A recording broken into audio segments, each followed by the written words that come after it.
Secretary, do you have the names there? Do you want to go through, or do I read them out? Or Arturo, you want to read them out? Sure. Mayra Hernandez. Present. Fred Dickey. Here. Dr. Rodney Rodriguez. Present. Kirby. Alma Acevedo. Present. Sign your name. I haven't signed Rosario Carrero. Julian Julian present. Arnowski. John Villarreal. And John Villarreal. And Rafael Dueñas. Rafael Dueñas is absent. And yourself. And Arturo. And Arturo. Very good, so Sign it. we have a quorum. Minutes, I don't think we got the minutes for the July 11th. Did we get the minutes for July 11th? I sent them to your staff liaison. I'm not sure Yes, what we minutes did went end up out. mailing them later on, a day or so later. Because the ones I got were the other ones, the ones from the previous. So, Did you get them, Alma? I only saw the June special meeting minutes, I Right. think, the two from June. Yes, the minute you said we didn't get them, we forwarded.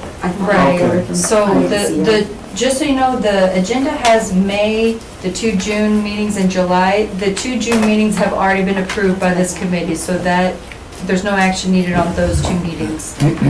I thought that the May meetings had been approved, but I suppose that when the June agendas were made, it was after our ransomware attack and we were recovering our Okay. documents, and so that's why I think they did not get approved. Okay, so the May 2nd meeting didn't get It's approved? May 2nd and July 11th that need to be Okay. approved today. And I looked at my emails, I could have deleted, but. I also noticed was when the calendar appointment went out, it had all the attachments on It there. did. I did see them. I reviewed the minutes that were attached. I just don't remember specifically the dates, Sure. you know. Yeah, I have them in here. I did see, I have here's June the June 1st, 6th, I have the May May 2nd. 2nd, on the calendar, Okay. June 6th. June 24th. I do not have a July 11th. July, let's see. On my calendar, I don't at least. Okay, so then, what do we do with that? I don't know if you have I them. can run off copies right now if you'd like. Okay, and then we can, I guess we can, July. right, after the presentation, we Yeah, can, we can go through that. Maybe make Yeah. a motion to table until Okay, after. so then the May 2nd, I don't know if y'all have looked at that, at those minutes. And do y'all have any comments or any changes to those minutes, to the May 2nd? I only see the 2019 minutes? If not, do I hear a motion for the approval of those minutes? Motion approved. Julian, seconded by Mr. Dickey. All those in favor? Aye. Motion carries. Okay, our next, agenda items, the first one is a presentation on how planning can assist with economic development by the City of Laredo Planning and Zoning Director, James Kirby Snideman, with possible action. Did I butcher your last name? No, you got that, that was, July I'm 11th. impressed, that was Well, great. thank you. That was great. Could you please? Awesome. Well, just, I know you were telling us about yourself, but I think there's some new Yes, people here that I'll just, introduce myself. First of all, just let me say thank y'all for having me here today. I'm really impressed that y'all thought about this before I did. But I know from past experience that in a well-run city, planning and economic development are the two faces, the two positive faces of the city that can create the most goodwill and really help things move forward. Because they're the places where that vision for the future, where it grows. So, thank you very much for the invitation. I have a little clicker hooked in, let me see. Okay, there we go. So yes, let me introduce myself a little more. I'm from East Texas. I grew up in a family of 10 kids in a very religious family that was kind of poor, so I'm not a fish out of water where I am living now in Zacatecas, in El Azteca. I look around and see a lot of families here that love each other and trying to make a living and want a place to have fun, want a place to live, and to me, it's a community like so many others across the country. You know, people ask me since I've been here, they say, "Oh man, it's so hot," and I say, "Well, you know, come over to East Texas. It's believe me, it's even hotter, especially at night." So I've enjoyed coming here. I've enjoyed being here.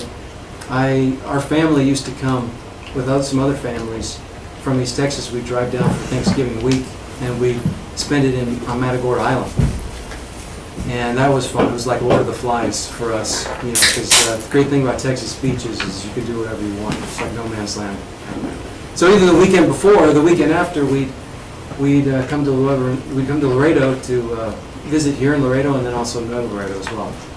So I saw it in the '90s when I was a boy, and saw just the amount of traffic and the liveliness of the downtown. And then I came back in 2015 because I was working as a consultant for a economic development / urban planning firm out of Houston, Texas, and got to see how things had changed in a couple decades. It was pretty fascinating. We were part of the project for the downtown tours, and although my work was completed after the end of the day, I spent the rest of the night on the nights I was here just walking around downtown, walking through the inner city, and just amazed at the potential in my mind and the beauty that's here. And so I'm really happy to be here. I knew what I was coming to, and I'm excited to be a part of what Laredo is, what it's possibly becoming. So this is just a brief presentation, but maybe a starting point for as much discussion as y'all would like to have today. But I want to talk about economic growth versus economic development, and then talk about the role of planners, which maybe gets at the exact question you asked me to speak here.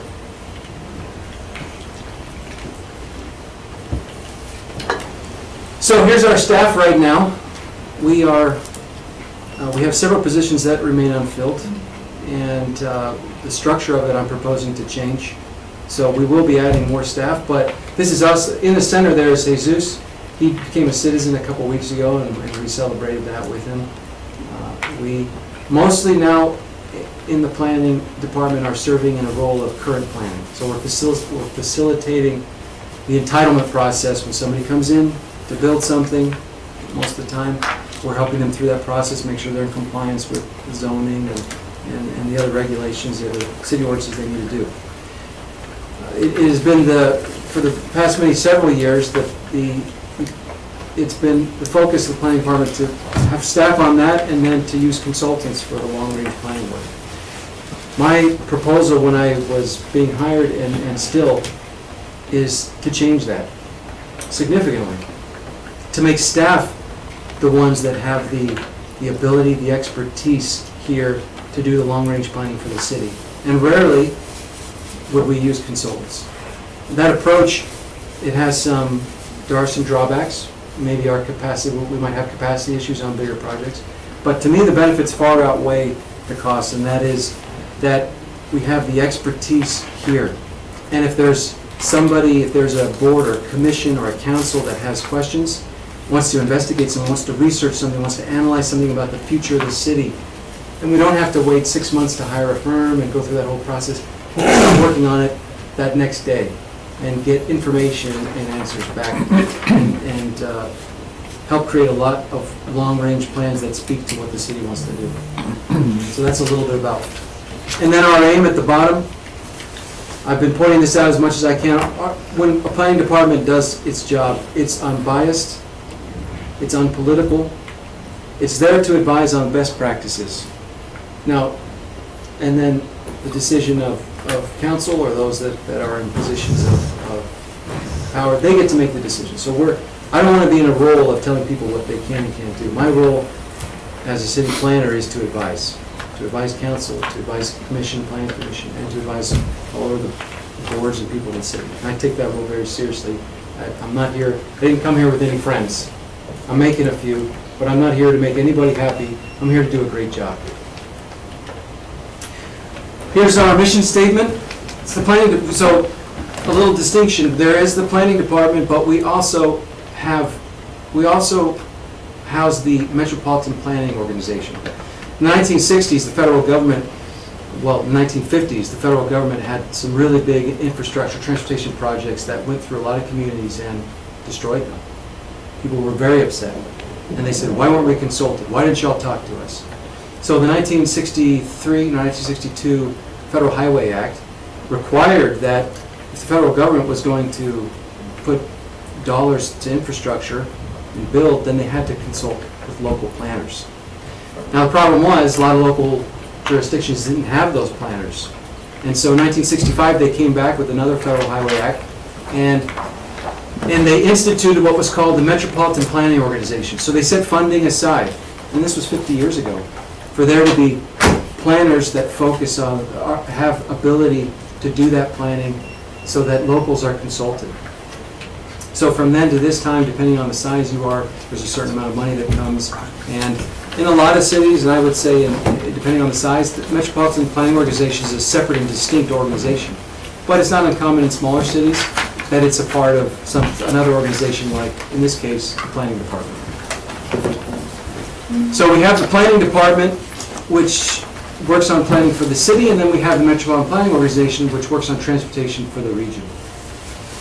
And both of these, I'm proposing to increase our staff and have long-range planners there available to answer these questions and utilize consultants less. So let's talk a little about economic growth versus economic development. When I say that, what comes to your mind? What do you think? What's the difference in your mind between economic growth and economic development? I would say the difference is what exists is becoming more profitable or growing, and development is encouraging something new.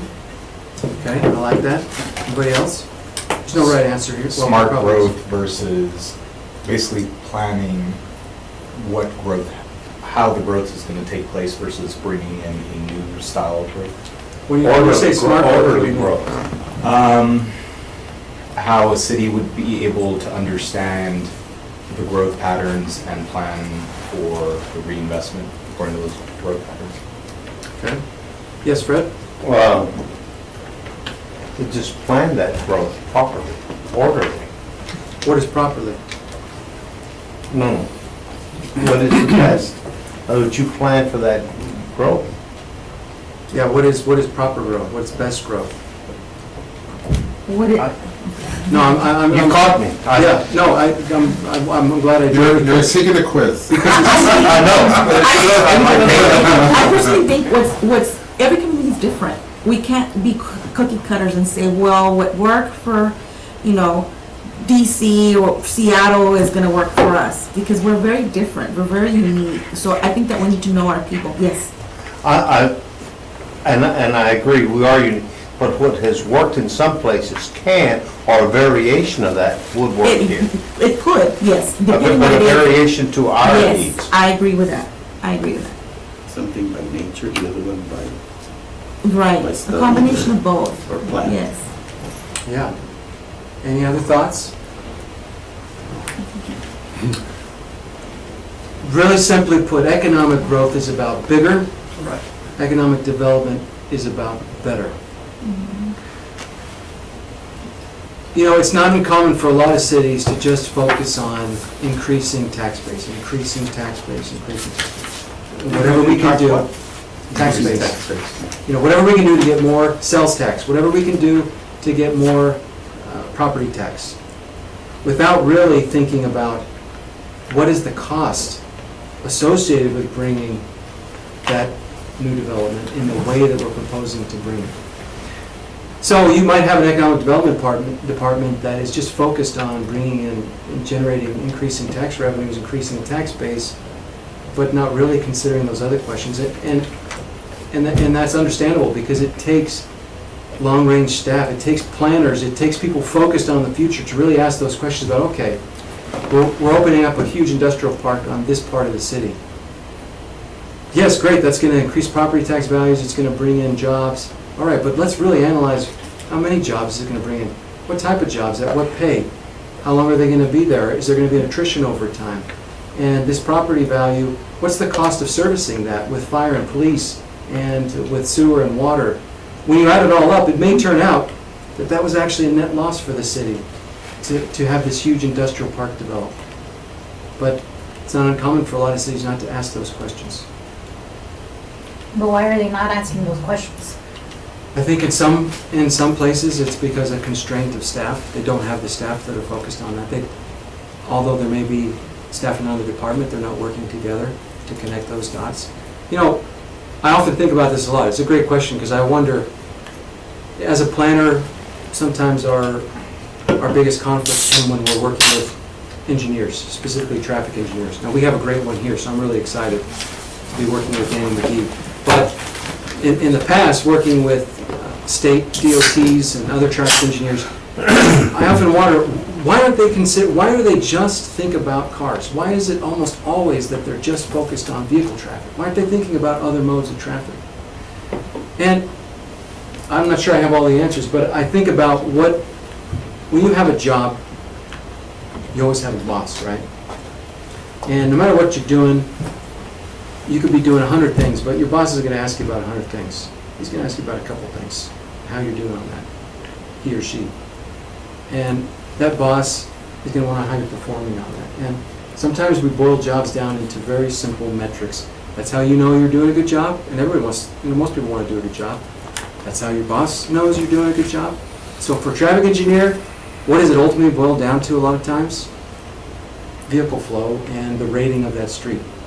And you might be doing some really creative things, but if you hear all the time, oh man, that road, there's just tons of traffic on that road, man, you really stink as a traffic engineer. Your focus is going to be, okay, let's just move more cars then, not thinking about how that really impacts other things in the city. So I think it's real easy for a lot of economic development directors to just focus on tax base, sales tax, property tax. And they know that, ooh, if I can tell city council or city managers, I'm bringing in we're going to increase sales tax by $3 million with this big project. Ooh, that sounds great. That's great. Everybody's like applauding at that. But do we want to do the analysis to see, is it actually a net gain for the city? Is that what happened to Amazon in New York?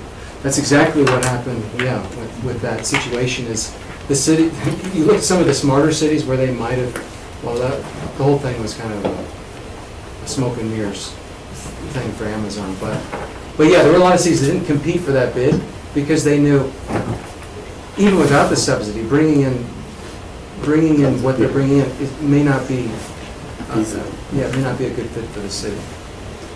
Okay, but then you also have demand, like you see subdivisions, say like San Isidro and some of these, you see, like Alma mentioned, the warehousing right now, there's a lot of demand, or there's very little supply, where you can, because like some of these subdivisions, you build them and they sell. I mean, right now, we're at that point where the turnaround of new construction is, it turns. So how do you weigh that? Well, that's a great question, and that might get into some specifics. Maybe we'll save that for the end, some of those questions. But what came to my mind is, yeah, we're building a lot of new housing. We're also abandoning a lot of housing and abandoning neighborhoods. In Oregon's most famous for, and I'm not suggesting this at all, I'm just giving you an example. What Oregon did in the 1970s, because they have a lot of prime farmland there that was being eaten up by urban sprawl. They proposed something quite radical at the time. One of the people involved in that was a professor I studied under at the University of Utah, my graduate program, Dr. Nelson. And so I got the first-hand account of all this, taking it through the state legislature and what the discussion was at the time. They instituted what they call growth boundaries. Every city, every incorporated city has a growth boundary. Sprawl can't go outside that growth boundary without going through the state to change that growth boundary. So pretty hard set. What it did was it required. You mean the city limits, or you mean new developments? In some cases it was the city limits, in some cases it was shorter than the city limits. It was smaller than the city limits. But it created a hard boundary where sprawl couldn't go beyond a certain point. And so what you had is a prioritization of infill first. And what you've seen in Oregon, all across Oregon, you go through Oregon, and even in the places that are economically depressed, you don't see blight. You don't see it because people didn't disinvest from a certain part of town to reinvest in another part. So you say we have this tons of demand. There will always be demand for cheaper and newer, but we might be not investing in something new, we might be just switching investment, and then we're leaving an area of the city blighted. And you still have to provide services too. Still have to provide services, and then in areas where you have blight, you have crime, you have higher costs for police services, there's so much more cost than we sometimes consider with just opening up a whole new track of the city to development. And I'll let you continue, but one of the things we discussed in our last meeting was like the St. Peter's area. Rodney, I don't know if he still is, he become development director for LC. Until tomorrow? Yes. But, you know, trying to get, we talked about trying to, you got LC, you've got 7,500 students.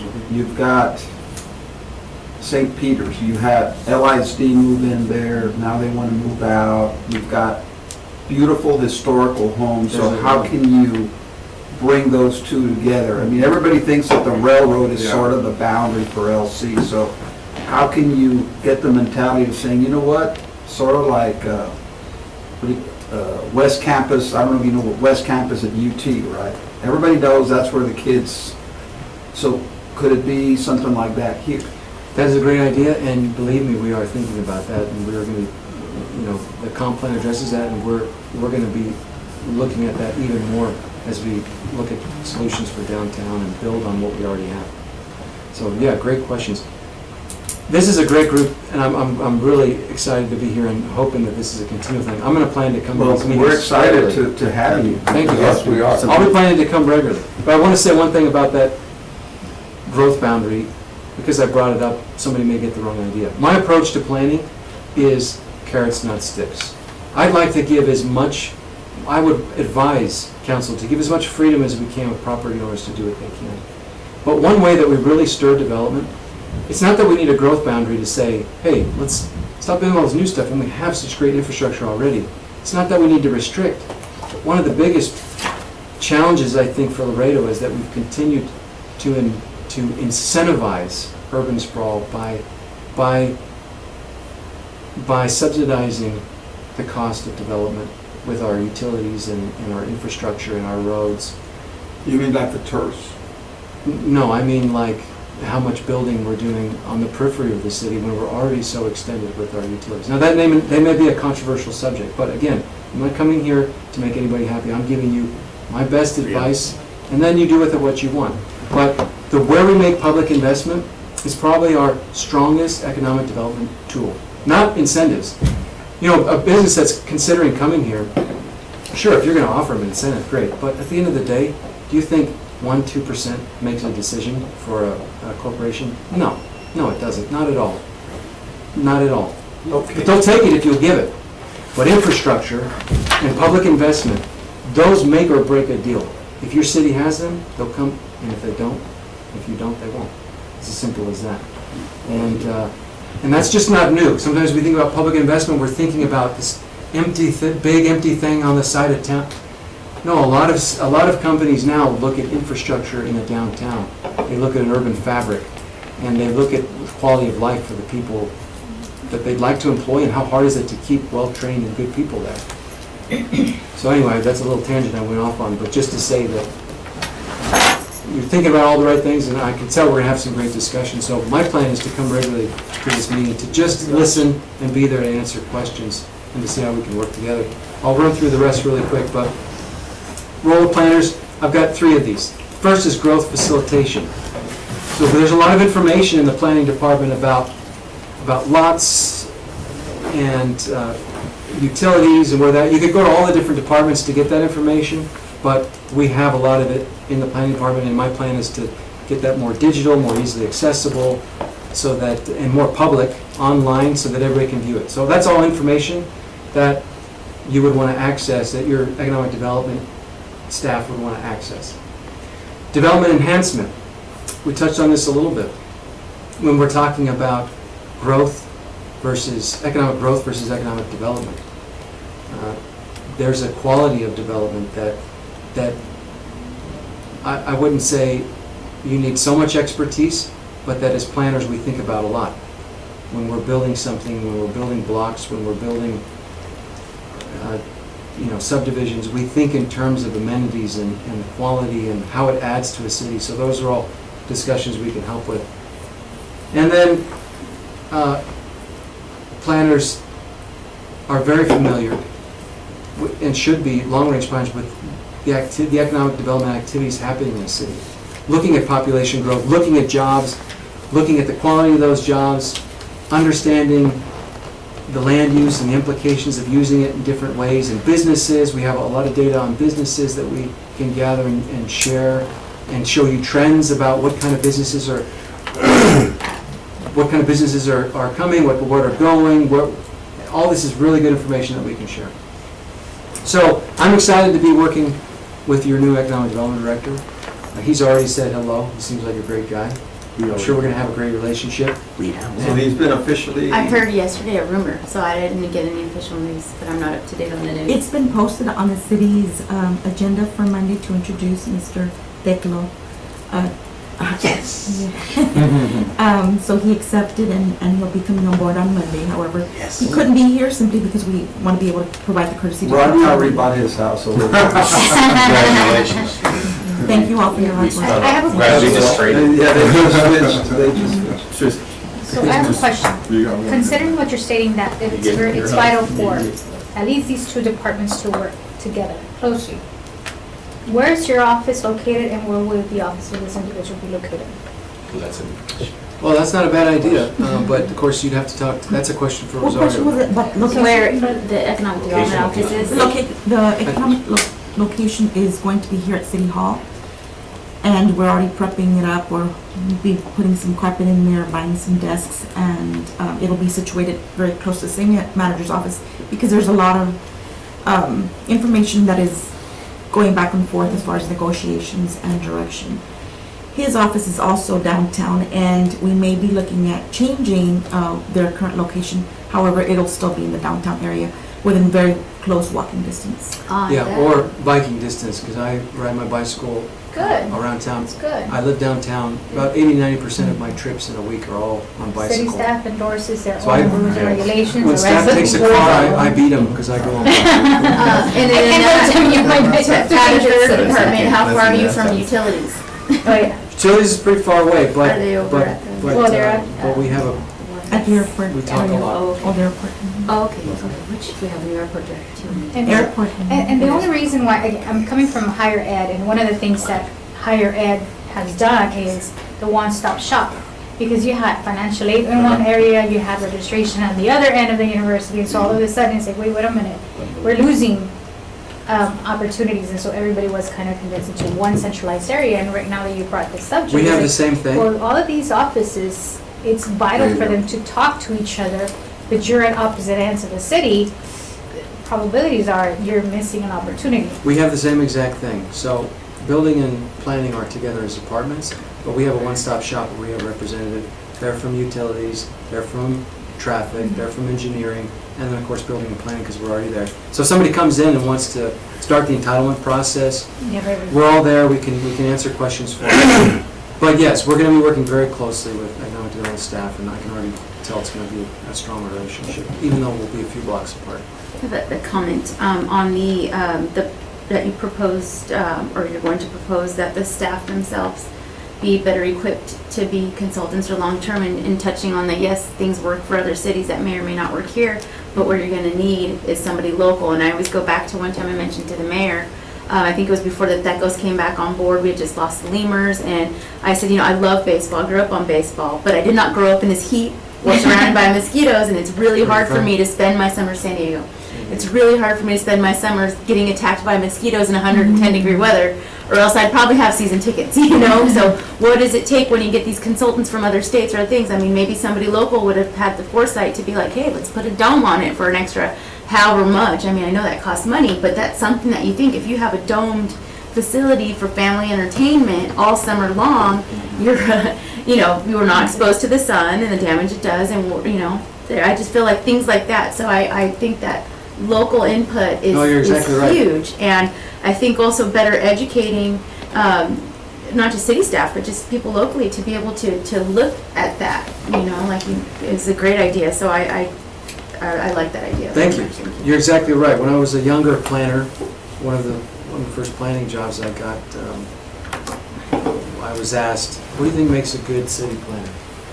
And I paused for a second because I really wanted to answer that right. And I thought, well, if you're an engineer, you're probably somebody really good at math, you've got some expertise in number. If you're an architect, similar. And I said, I think as city engineers, because we work with architects, as city planners, because we work with architects and engineers so much, we want to talk like we're experts too. I got a graduate degree here, and I know all about urban infrastructure and social fabric and what. But the reality is, this is what I told him. I said, but what I really think, what makes a great planner? Somebody who loves cities, loves people, is passionate about what they're doing. I don't think you have to be a passionate engineer to be a good one. But you give me a planner who's not passionate, and that typically, consultants I think can look like they're passionate, but it's not theirs. They're not there, they're not living it. Give me the best plan in the world, the best consulting firm to come in here, and 99 times out of 100 I'd say, no thanks. I'd rather take somebody fresh out of college that's here, that loves it, that wants to dig in and be a part of it, and we'll create a plan with that person, because value is not in the plan. The value is in the organization, understanding who to talk to, how to get it done, the right people. It takes energy, and somebody who's passionate has a lot more energy than somebody who doesn't. It would be good to get with my guy, maybe get with Dr. Sears and look at some of the young kids. Yes, I already have. I'm talking with Laredo College about becoming an adjunct Laredo professor. College. I've got an interview on Monday to be an adjunct over there, and it's going to be a tool, not only a way for me to give back and teaching in maybe a local government course. It's an opportunity for me to identify young people, or maybe not so young, but people that are getting education and want to be involved, and we start them at that process. Get And there, and then over here with some of the kids that are graduating for a four-year degree. Tammy's been a little harder to get in touch with, so maybe you Not a can. problem, we'll get you in. We'll get you in, get with I'd love to be an As we adjunct there speak. as well. Dr. Sears. What's your vision of where would you like what's your vision of downtown? What's your ideal vision of downtown? Downtown, it was really a wholesale area, right? Yeah. It was a wholesale area. Things have changed. So it doesn't have a lot of residential. So what's your vision for it in the next, say, 5 years, 10 years, whatever it will take? Sure. Where would you like it to be? Number one, doesn't really matter what my vision is. We have an incredible comprehensive plan, Viva Laredo, which lays out a beautiful vision, and that vision has come from the citizens, from thousands of Laredoans who have given input. That is what a vision should be for a city. It should be You bottom should have up. applied for the ED director. He's applying. A good comprehensive plan, a good vision, it comes from the people. I always say, hey, at the end of the day, I'll tell you what the best way is to move forward with planning, but I'm really happy that we're a democracy and ultimately people. So the choose comprehensive a really. plan, it wants to have more residential downtown, change the city codes, make it more. Yeah, so the vision's there, and I'll be implementing that vision. But I also wanted to say, because you're asking me personally what I think, I'll share that. But I just want to let you know, the vision that I'm sharing, the vision that I'm pursuing is not from me. The vision is from the Viva Laredo plan that we already have. It's a great document. But what's my personal opinion? Well, I live downtown. I live on Hidalgo, just a block from Bridge 1. And I shop downtown. I hang out at Cultura and Bring some drink some cerveza. Yeah, there you go. And I walk downtown, I ride my bike downtown, I run downtown. I spend a lot of time, most of my time in Laredo is spent downtown. And yeah, it's got some challenges, but it's got a lot of character just as it is. Now I think the more and more... Some of those buildings are beautiful. Some of the amazing. architecture. Now I see a lot more people discovering that, and it's happening sooner than you think. One thing that's maybe you haven't had the chance to do yet, but on its street, just in the last year, we've had so many bars open up. And I was out there a few weekends ago. I'm getting to that age where I'm almost too old to be out. Music, when I'm like, oh, this music's too loud, I know I'm getting too old. But there were literally thousands of people out the night I was out. And, because I was, taking a rough count with all the bars that we stopped at and along the street. There were over, there were thousands of people down there. And I'm not sure how familiar you are with the redevelopment that occurred in Houston, San Antonio, Dallas. All of those started with bars, with that activity. People come downtown, they have a positive experience, they come back again. They come back again and they say, maybe I'll come here for lunch, for business, I'll have a friend here because I got this place I like. And then at some point they think, you know what, I'm here so much, it'd be great to live down here. I was at the open house for those Airbnbs, those homes in. Oh, the little historic. Yeah, the historic block, open house. The social house. That was like the first weekend I was here. I went and I kind of dressed incognito, as incognito as I thought I could, I probably still stuck out quite a bit, but I was on a bike ride, so I just stopped and I had, I had some headgear on or whatever, but I walked around and I was just looking through the building, but mostly I was there to talk to people.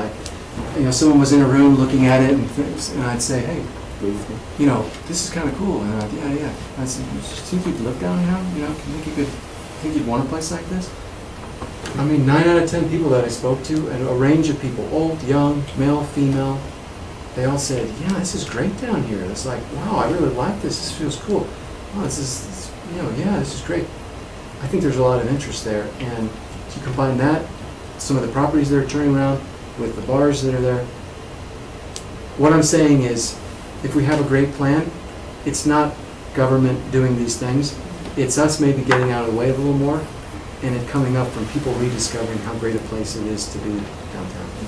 That's my vision. I know quite a few people that just turn their savings into a bar. More than one person that are doing it, as their second job or their retirement 401k or whatever it is. I know in the last year. And I love downtown, and I grew up, my mom worked at a historical hotel similar to like La Posada, right, in downtown San Diego. I've seen a lot of it happen before the stadium and everything else came into play, and I absolutely love downtown. And ever since I first came, I'm like, I have to figure out a way to live downtown. Of course, I haven't figured that out yet, but it's absolutely beautiful and gorgeous. And I think if you talk about the historic properties, of those of you guys have ever been to San Diego, there's Old Town. Mm-hmm. We're 4th grade, the entire San Diego Unified School District.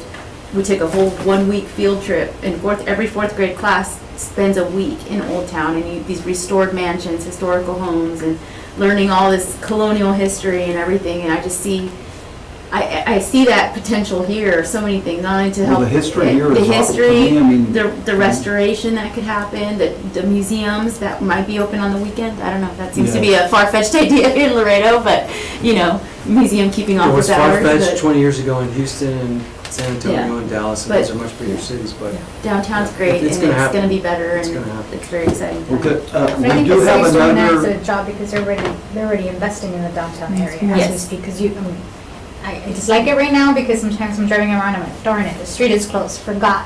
But I know the We're doing effect a lot of is improvements for eventually. We need to improvement fix purposes. I guess the demon on the ground is what the mass reviews would call it. We need to fix our infrastructure, our Before water lines, our you- sewer lines, so that we can get additional development. And hopefully doing it in a way that there can be that growth at the population density with the proposals of housing, because we talked about with the water hike and everything, that the existing infrastructure was more expensive than anything new.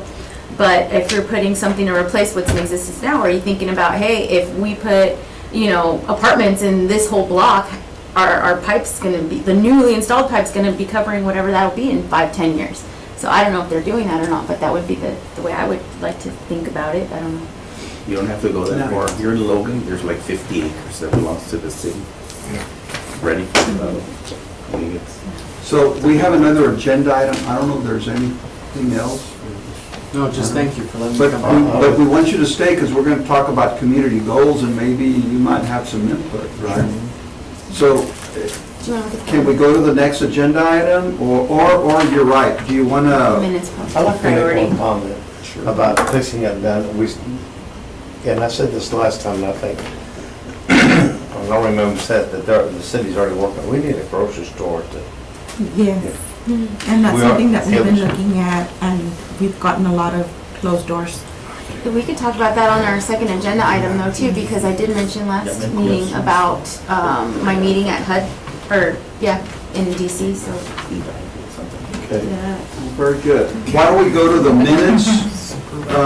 Do y'all, we disseminated the July 11th minutes. If y'all want to take a look at those, I don't know if y'all have time to, it's pretty lengthy, but y'all want to take a minute to look at that?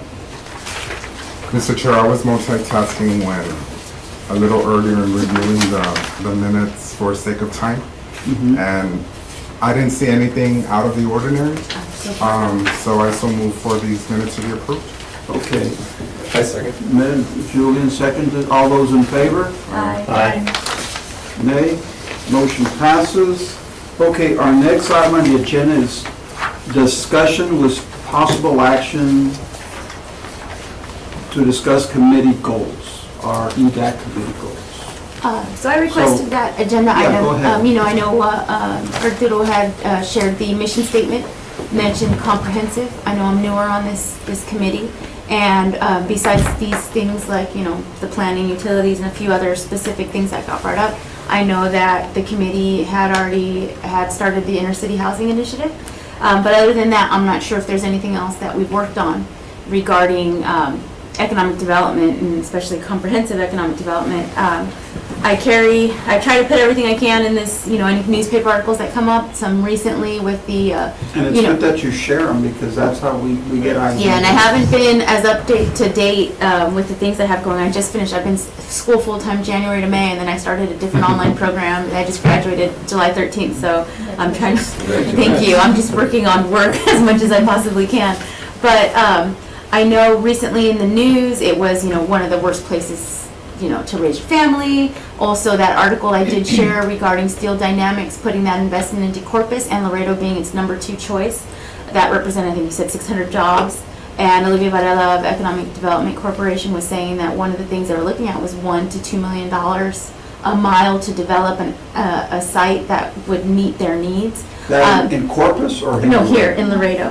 That was one of the deciding factors. And my concern, I'm always thinking workforce development, so my concern is like, well, we even have the people. So like there, what area were they looking at? I don't know. I might have to look at Olivia's response again, but I don't See, specifically like to know me, yet. there's areas in the south, like we had discussed, right? But what may or may not be keeping somebody from the south, depending on what are they looking, I think it was gonna be rail, whatever product they were gonna make was maybe gonna be rail Okay. to Corpus or what. I don't know the details any more than what's in that email.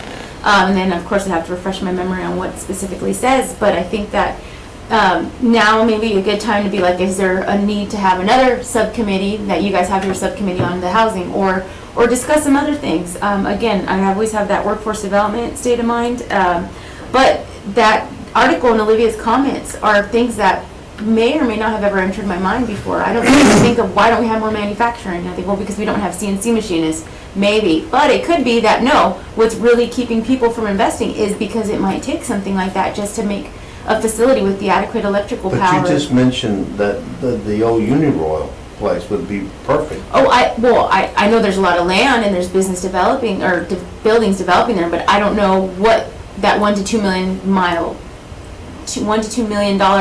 mile infrastructure needs really was. I don't know those I don't details. either. But that's what I'm saying, as a committee, Right. we should Well, be we- understanding these we, things. the city manager, and hopefully bringing in the economic development director, we're currently negotiating that area. Okay, the Uniroyal. Right, and it's- Okay.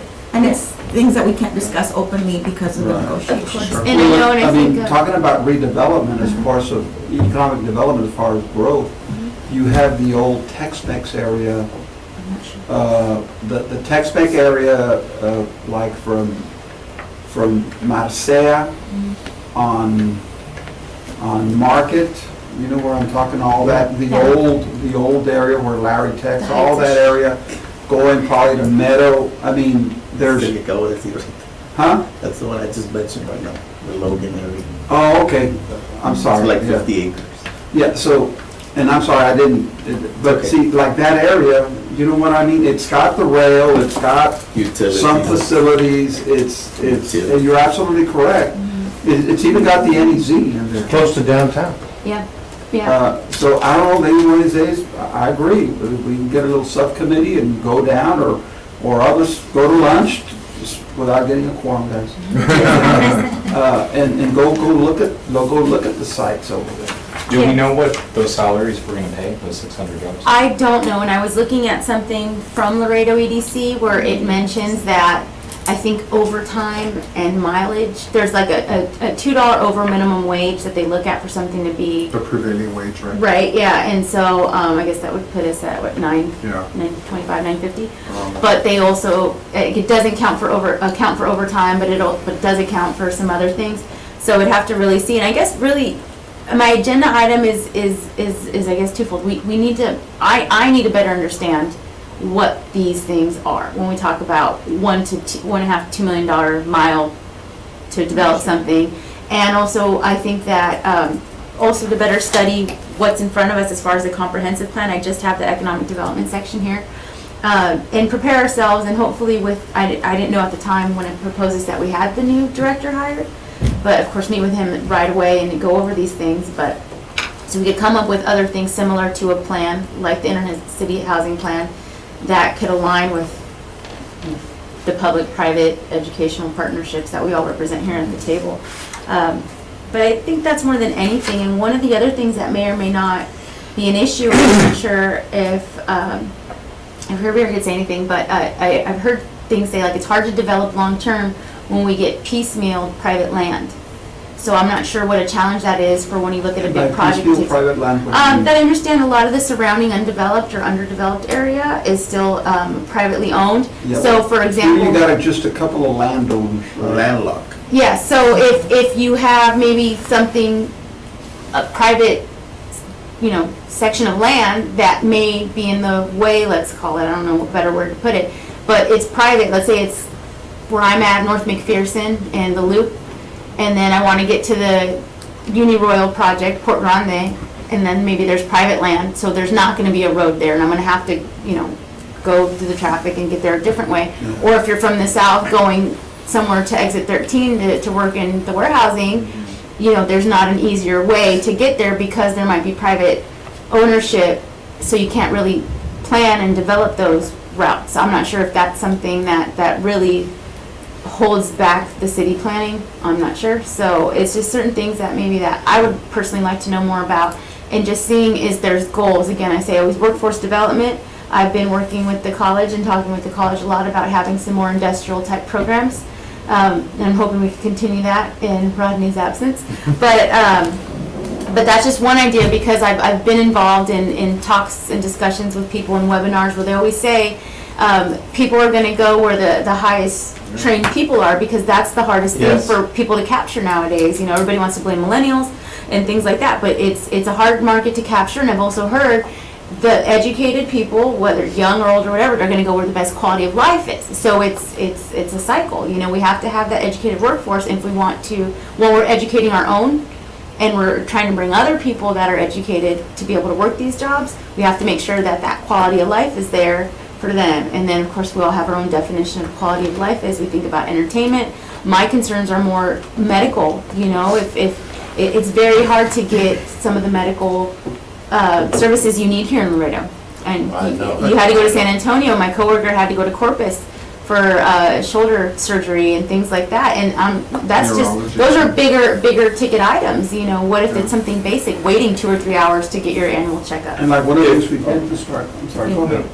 Well, what I would wanted to say to that is, you mentioned healthcare, and to say we should, because I agree, we need more healthcare facilities here, but specialized, but they don't want to move here because of, what did you say? It's that cycle, exactly, that quality of life. So I think as, we're the Economic Development Advisory Committee, I think an old world concept of economic development is incentives. That's what brings, Economic growth. sorry. Yeah. I stand corrected. So I think we need to evolve, maybe, because you wanted to bring up what our mission was, to maybe include that statement, because I think quality of life has become the biggest driver of economic development. I can say myself, hiring people, it's incredibly hard to hire people, and usually the only way to end up doing that is you end up having to offer more of a salary. But at the end of the day,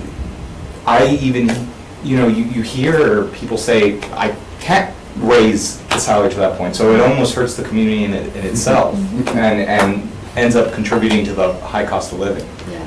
So I think maybe we should evolve our mission to Well, include just the that word state. comprehensive in the mission, these are the things I think of that have to do with why not our economic development is the way it is. Arturo, you- I think the comp plan is a great document. Yes. And it talks about economic, it talks about working with Nuevo Laredo as well. Mhm. I mean, there's a lot of things we could do with Nuevo Laredo, like the airport. They have the tourism, and we have the cargo airport. We have the long strips.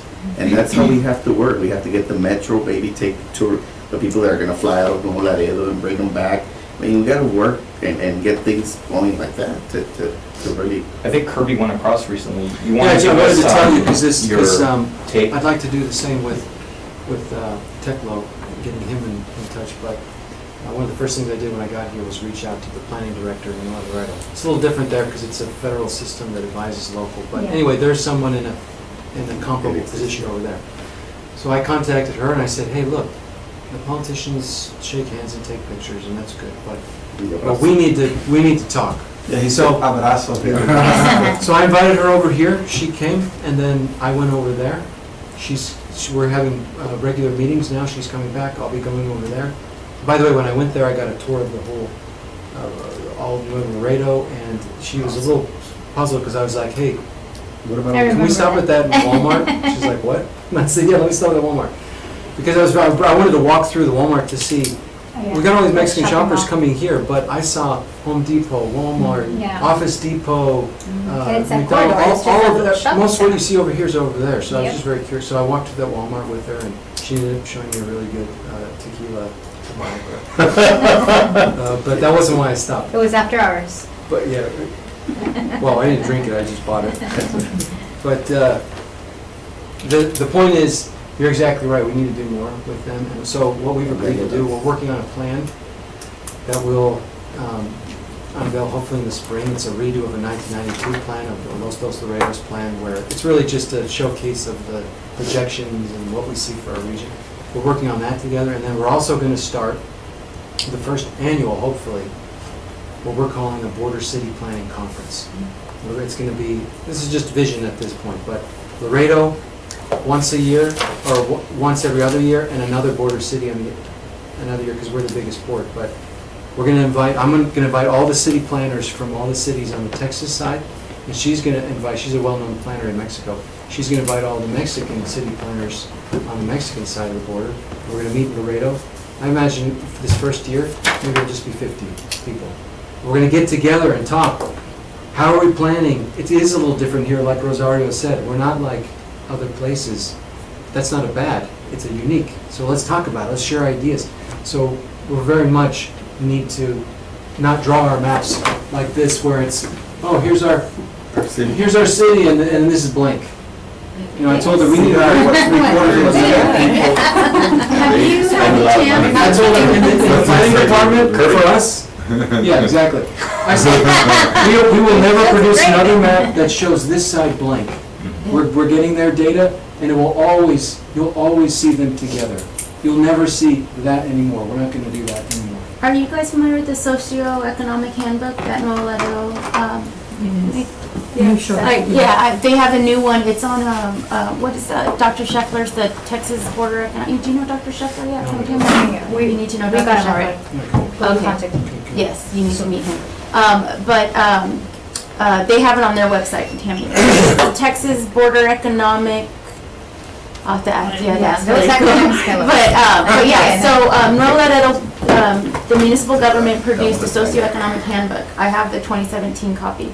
But the new one's out, and it's with Laredo EDC has input, the chamber has some stuff they contributed, both cities contributed as well, so it is mainly Nuevo Laredo statistics and numbers, but it has Laredo. I didn't realize that Nuevo Laredo is 400 and something thousand, we're only 200 and something thousand. I didn't know they were twice the size. Twice the size.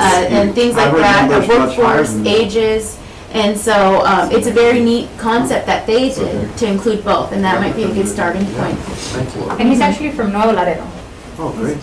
Daughters Yes, have yes. graduated from SAMU, he lives in Nuevo Laredo, he has businesses in Nuevo Laredo, family has businesses in Nuevo Laredo, so. I've been He understands, we- and lived in Laredo, so he understands both communities Cultures. well, and the culture. I'll email you a link. I have an interview with him, I think from 2 years ago, where he's discussing a plan like that vision. Because he used to work, I think, he used to work with the Nuevo Laredo government before Correct. he was at the He worked university. in there, his So- dissertation is regarding that, and so we work with Monterrey as well. So, That's our natural. so yeah, there's definitely some dialogue, but that's very, very exciting to hear that you went ahead and did that, because that's something that people. Yeah, there were a few don't people do. that said, oh, you know, you don't want to go over there. And Yeah. I said, what are they going to do? The reality, a lot of people go over there. I mean, Well, I told him he needs to tell me before he goes, because we want to make sure he comes back. Yes. We tried to bring planes to Laredo, to land here, so we can take, nobody wants to come.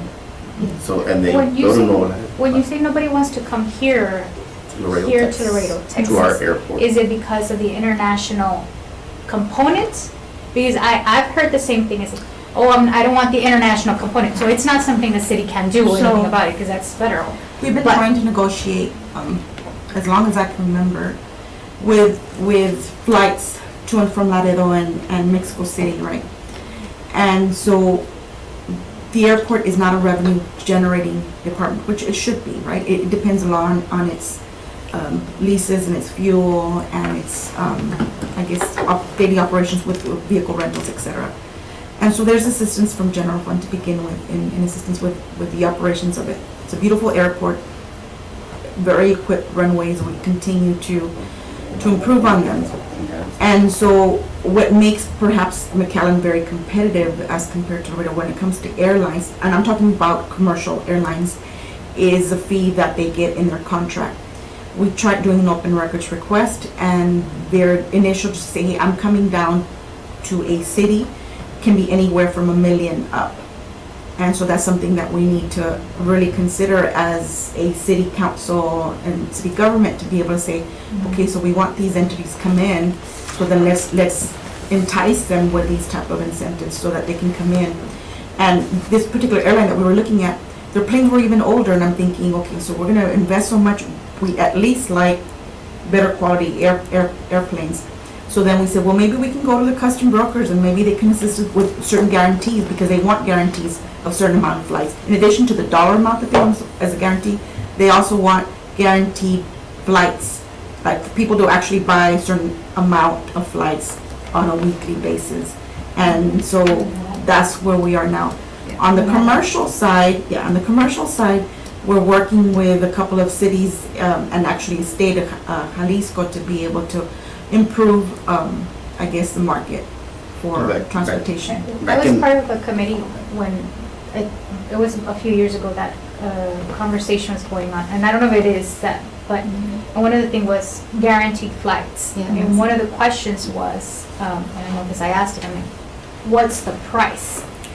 Because if I'm gonna spend $600, like right now I do, just to go to Dallas, well, I'm not gonna buy from you. I would rather drive 2 hours and spend $300, because even then, I'm still saving about $200 and plus, regardless of the time, and I get to shop. Our Whether we like it or not, that's Our and concern so we want, bring them, at least from where I come from, I fly often, but give me a reasonable price. So I see more like a charter type of, we were concerned with the company. same thing as, you were gonna pay $600 and then they're gonna promote it on cheap tickets, and they were getting cheaper than, I mean, that wasn't kind of fair either.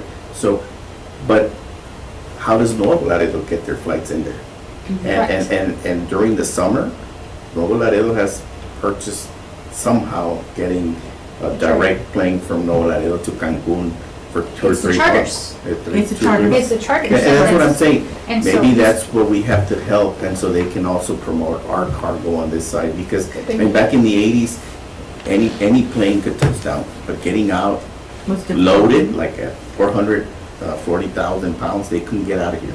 And They can now, right? Now they can't, Yes, any and plane we can have the come first land and get out of U.S. here. Customs clearing facility, you know, Well, that's a That's little bit not more the most challenging practical. because of there's only 4 industries, and it has to be a charter plane, and only certain airports in Mexico can land, can accommodate an international and take it to the, like if it was a. It's like too niche. If it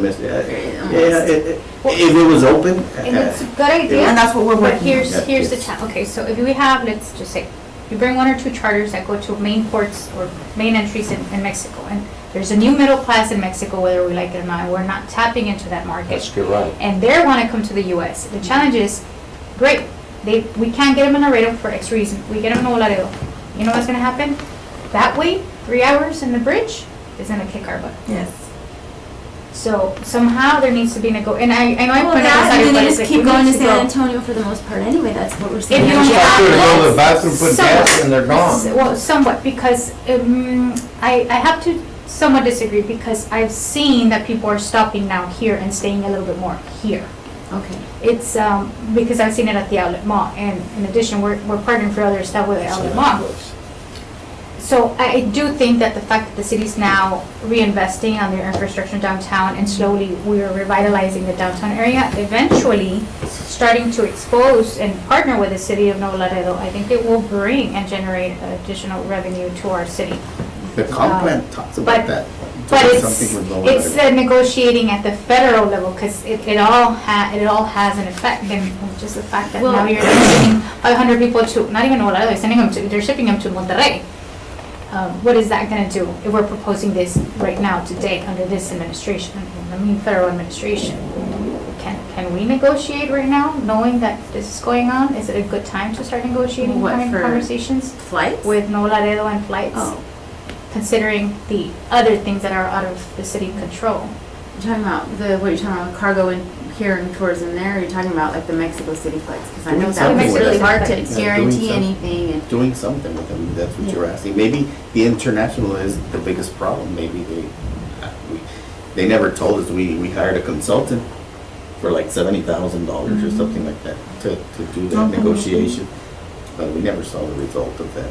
Then That just study, stored why away. or why not, and all we had was, you'll have to put $20,000 a month so we could charter a plane for everybody.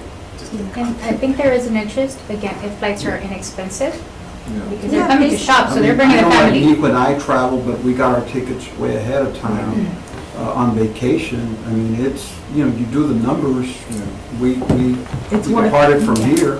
I was in a By conference. the time you go over there, you park and Yeah. and it's just also the travel. Yeah. I was in a Well, I'm conference. looking in right Sa- now at a flight from Monterrey to Guadalajara, $70 round trip. I was I'm in tripping to San Antonio. I Monterrey was in a because it'll be CTPAT. about $50, You know- come back and it's I'm $70. sorry. I was in a CTPAT From conference Monterrey in to San Antonio. Guadalajara, going and coming during, it's $70 including taxes. I was in a CTPAT conference in San Antonio, and one of my clients was there, and he says, I'm gonna fly back straight San Antonio, Monterrey for $100.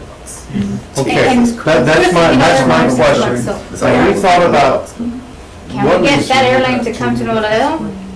Bet you people are gonna not what if- mind walking over it. what if we negotiate with one of these Mexican airlines to pick up in Mexico and kind of pick up in Monterrey, stop here, go to San Antonio, Houston, or Dallas, and it's up and down, but you've got a straight shot in the morning and in the afternoon.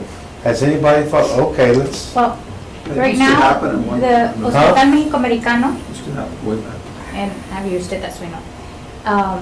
You call them, walk the bridge, pick you up at the corner, take you to the hospital, do whatever you need to do, bring you back to the bridge, walk over, done.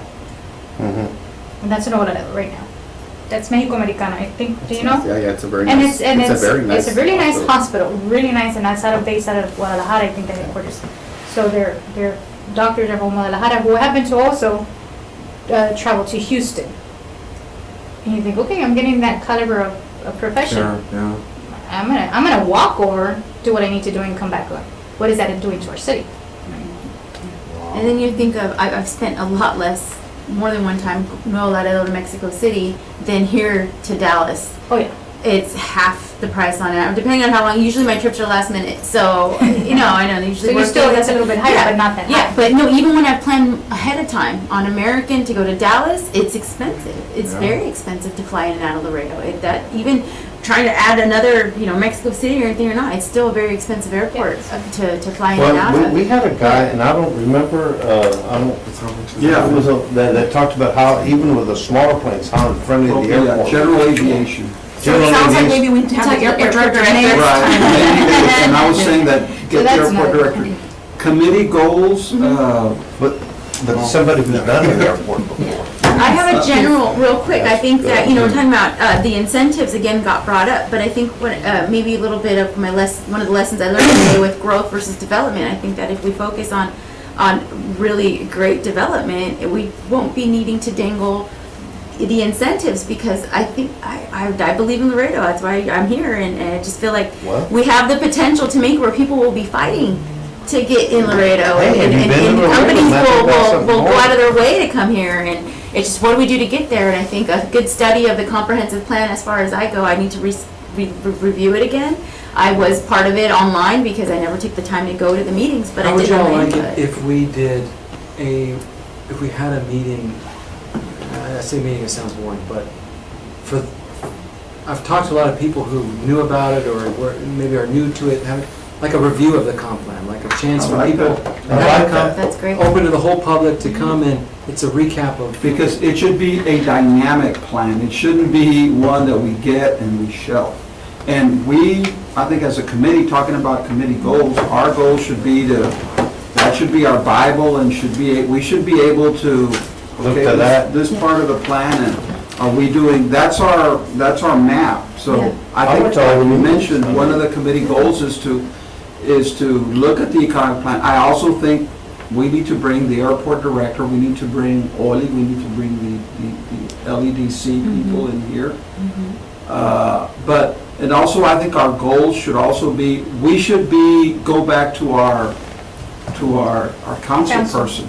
And we are an advisory committee. Yes. We advise them, and hopefully if they could pick it up, or one of the council people can pick it up and get a consensus, then we take it through the city council meeting and we move forward, sort of like we did with the NEC. Yeah, we got So, that. so Revisiting, I think we need reviewing. I agree with you, get the NEC, get the comprehensive plan, and maybe start looking at bringing stuff up, get with your council people, put items on the agenda, I think we have a great group, but I think that's our goal, in my opinion, is to continue Really nice. to do what you're doing, the comprehensive plan, getting with our council people, and making a difference. We got rated as like one of the worst cities to raise a family in. But that was it was bad. It was The not a city, correct. city official response was quick to say that, but there's a lot we need to look at as well. We Well, there can't is, just say it was. But don't look at the negative and say, wait a minute, there was only 183 looked at. No. And how many hundreds and thousands of cities do we have even in the United States? And so it's like they flipped it to get newspapers sold, bottom line. But it's not a perfect city. Neither is any other. No, but it has its. But we need to look at that and realize, because the first thing I hear is, what do we need to do? And everything that we need to do is in the comprehensive plan. The same comprehensive plan that won a national award for being extremely innovative and right on track when it comes to how cities should function. So there is no question of what do we need to do. I think the question is, how do we start following that? So When do we let's get start it? agenda- Let's look What at the can we plan. start? Yeah. Let's look at the Let's plan, and implement. let's get agenda items pertaining to the plan. Okay, yeah, how- something specific. and the Let's goal, tackle let's- this right. segment and see what we can come up with. Yeah, this goal, according to the Viva Laredo. So that can be, I'm not sure if the best way to dealing with that on bringing on some projects is you mentioned the subcommittee, creating a subcommittee to start pulling some Yeah, if y'all wanna, chapters out of there. and we don't need to, present. I think, establish a subcommittee. Some of y'all can get Not yet. together and say, hey, Yeah. who wants to, go over coffee or beer or cerveza? Chapter 8, what is it? Yeah, well, we can. Go through a certain section of it. You can blindfold me and flip through and make me Right. point, and I'm just looking to, formalized relationship with Laredo on economic development. Okay, let's come up with action plan. you, Thank you, Jen. Federico, you know what I mean? We could start by reviewing the socioeconomic handbook. Right. We could, there's a lot we could do where everybody could pick everybody could send an email where we don't have to have a quorum and be like, okay, I really flipped through it, I took 5 minutes, not an hour, let's say, and I said, you know what, this part stood out to me. Good. And Well, let's we do could do that. something like I like that, where we that. don't have to create a subcommittee. I mean, we don't have to do action, And because if we you- also have the new economic development We don't director have to coming in. develop it, Yeah. if I invite, I know Rodney. No, but you and Arturo, or Yeah. maybe, where we don't have a quorum, that doesn't mean we can't go to lunch. We'll invite James too, so, and Rosario. The girls are done. Well, James is paying now. The girls are done. But, in other words, if we can get together in between and not have a quorum.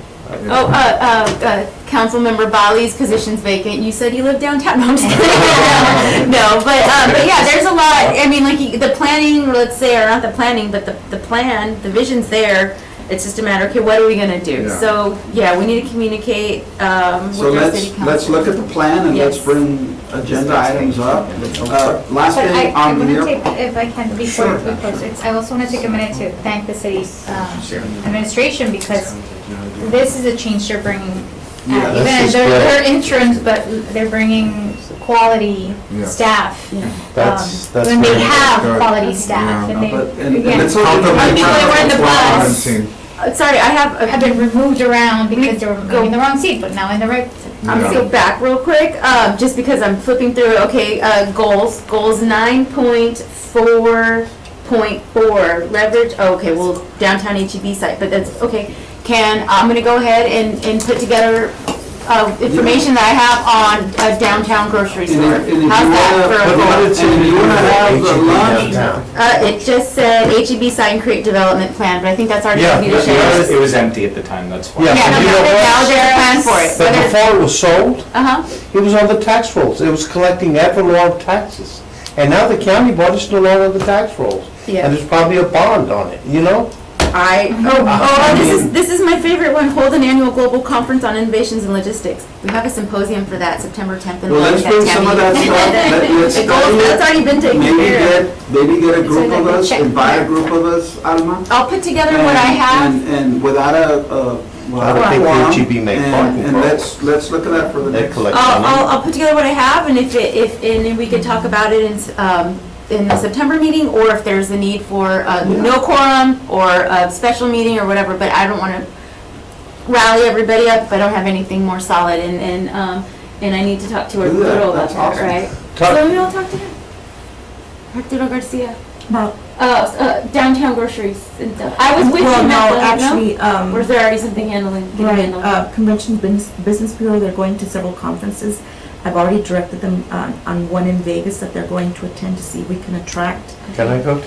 Yes, so we have a special subcommittee for Yes. Vegas And conference. so now that we have the economic development director, he can maybe help spearhead that. Okay. But since we didn't have anyone at the time, we're sending CDV to see, we have maybe a smaller mom and pop grocery stores, something smaller. Also, the people at the Portal Outlet Mall were very interested in looking at perhaps building a grocery store on that second phase of the outlet mall and perhaps bringing them in. HEB's not interested. We reached out to Walmart. Walmart said, thank you, maybe not at this time. And so we reached out to certain local individuals who have, yes, not interested at this time.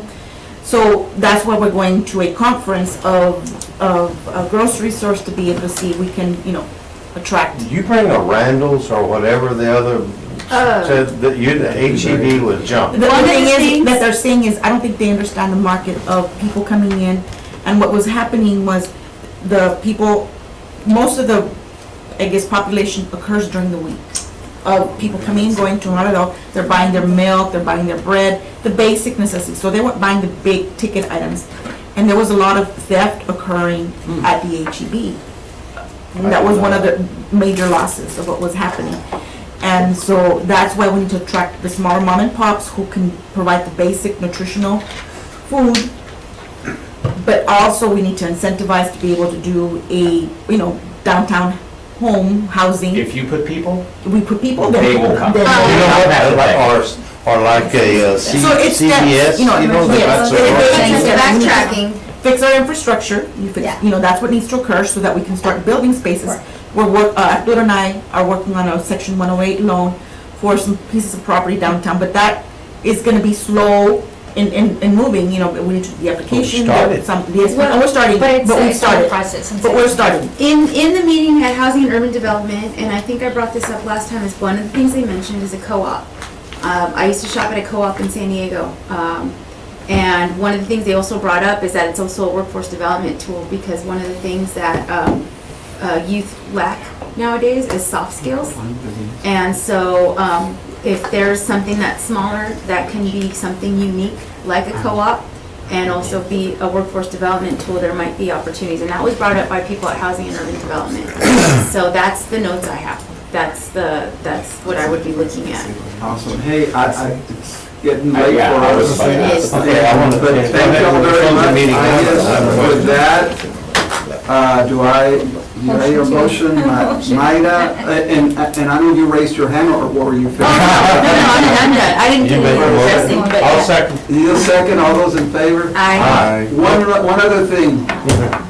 Rodney loves you so much, he wants to take a picture with you. Oh, man, we're gonna miss you. No, I just want to thank the committee for your Oh, no. friendship and your working relationship, and you know what? I'm just gonna be down the street, so if there's anything, I'm gonna be bragging about Laredo, of course, and everything I do down there. You're making us But cry. When do you leave? Friday, well, tomorrow. Saturday. Tomorrow. Well, I'll drive to Saturday, McAllen for my nonstop flight to LA.